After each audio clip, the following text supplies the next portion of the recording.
Hello everyone, আসসালামু আলাইকুম। আশা করি আলহামদুলিল্লাহ আপনারা সবাই ভালো আছেন। আমিও আলহামদুলিল্লাহ ভালো আছি।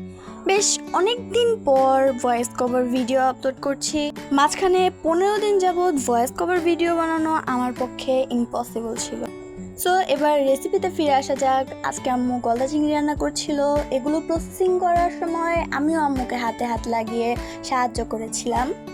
চিংড়ি মাছ কার না পছন্দ বলেন, আর সেখানে যদি এত বড় বড় চিংড়ি মাছ ভাজা ভুনা যেভাবেই রান্না করা হোক সেভাবেই মজা লাগে। আম্মু এখানে গ্রেভির পরিমাণটা বাড়িয়ে দিয়ে চিংড়ি মাছটাকে ঝাল ঝাল করে ভুনা করেছিল। চিংড়ি মাছ আমার এতটাই ভালো লাগে, এদিকে আম্মু করতেছে, আমি কয়েকটা কুটে ওদিকে গিয়ে চিংড়ি মাছ ভাজা শুরু করে দিয়েছিলাম। ভাজতে গিয়ে আমি এক সাইড পুড়িয়েও ফেলেছিলাম। প্রথম কাজ যেমনই হোক মানিয়ে নিতে হয়, তাই সেই পুরো চিংড়ি ভাজাই সবাই খেয়ে উঠেছিল। অ্যাকচুয়ালি পুড়ে যাওয়ার পরেও খেতে ভালোই ছিল। সো লাইক অ্যান্ড সাবস্ক্রাইব করে আমাদের পাশেই থাকবেন। Thank you for watching. Allah Hafiz.